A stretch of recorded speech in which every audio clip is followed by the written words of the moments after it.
1 মাসের বেশি হলো গ্যাস ফুরাই গেছে। তো সিলিন্ডার খুলতে যেয়ে হঠাৎ করে চুলা জ্বালাইছি, দেখছি জ্বলছে। তো সেটা কিভাবে আজকের ভিডিওটা সেটাই থাকছে। তো চলুন শুরু করি আজকের ভিডিও। আসসালামু আলাইকুম, হ্যালো এভরিওয়ান, কেমন আছেন সবাই? তো এই তো আপনাদের সঙ্গে অনেকদিন পর একটা ব্লগ ভিডিও নিয়ে চলে আসছি।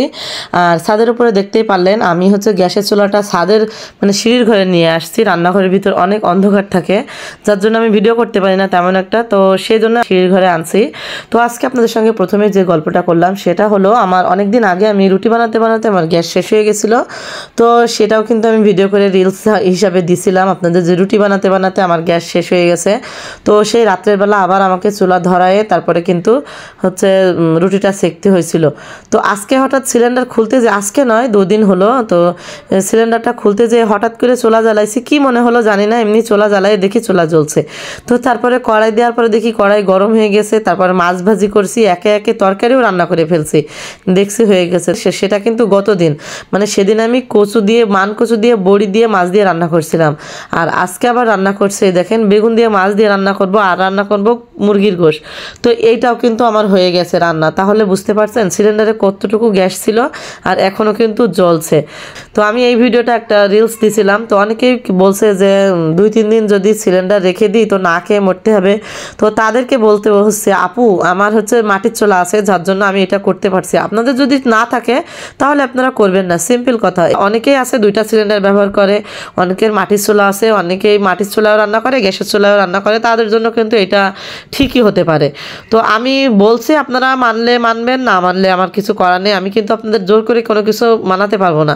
আসলে আগেও এরকম হয়েছিল আমার এক শাশুড়ির সঙ্গে, তার এরকম সিলিন্ডার শেষ হয়ে গেছে, সে ভাবছে তাতে আর গ্যাস নেই, তো পরে আবার কি মনে করে চুলা জ্বালাই, সেটাও জ্বলছিল।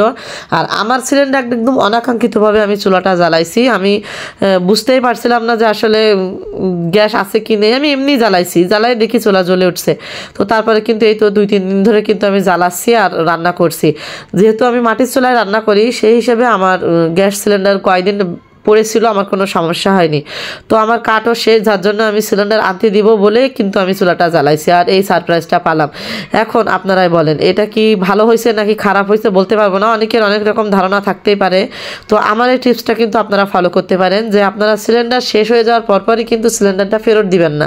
কিছুদিন যদি মাটির চুলা থাকে বা আরেকটা সিলিন্ডার থাকে, তো কিছুদিন অপেক্ষা করবেন, তারপরে দিবেন। এইটুকু কাজ যদি করেন তাহলে যদি একটু সাশ্রয়ী হয়। এখন জিনিসপত্রের যে দাম, গ্যাস সিলিন্ডার একটা সিলিন্ডার কিনতে গেলেই কিন্তু 1500-1600 টাকা করে নিয়ে নিচ্ছে আমাদের এখানে। তো সেই হিসাব করে কিন্তু আমি কথাটা বলছি। তো অনেক কিছু বলে ফেলছি, যদি আমার কোনো ভুল হয়ে থাকে অবশ্যই আপনারা ক্ষমা সুন্দর দৃষ্টিতে দেখবেন। আর আমার ভয়েস শুনে বুঝতেই পারছেন আমার অনেক ঠান্ডা লাগছে, নাক একদম বন্ধ হয়ে গেছে, কথা বলছি নাকে, কথা শুনে কিন্তু আপনারা বুঝতেই পারছেন। তো তারপরেও যেহেতু ভিডিও আমরা দিই ফেসবুকে ভিডিও না দিলে তো হবে না, তাই না? যার জন্য আমাকে এই অবস্থায়ও ভিডিও বানাতে হচ্ছে, যেহেতু আগে থেকে আমার রেডি করা থাকে না, ভিডিও করি, রেডি করি, তারপরে আপলোড দিই, এটাই হচ্ছে আমার কাজ। ফেসবুকের কাজ সব আপু ভাইয়ারা তো এটাই করে, তাই না? এটা নতুন করে কিছু বলার নেই। তো তারপরেও আমি রান্নাবান্না করতে করতে কিন্তু আপনাদের সাথে অনেক কথা বলে ফেললাম। তো সিলিন্ডারের এই কথাটা আপনারা সবাই মানে অ্যাপ্লাই করে দেখতে পারেন আর কি। আর যাদের 2-1টাই সিলিন্ডার তাদের কিছু করার নেই, ফুরাই যাওয়ার সঙ্গে সঙ্গে হচ্ছে আনতে হবে, না হলে রান্না খাওয়া হবে না, আসলে সত্যি কথা। তো এই তো আমার রান্নাবাড়া কিন্তু প্রায় শেষ, মানে বেগুন দিয়ে মাছ দিয়ে রান্না হয়ে গেছে, দেখতেই পাইছেন। এখন গোশটা হয়ে গেলে কিন্তু রান্না শেষ। তো আমার এই আজকের এই ভিডিওটা কতটুকু কি করতে পারছি জানি না, ফেসবুকে যে নতুন নতুন আপডেট আসছে সেটাও আমি জানি না।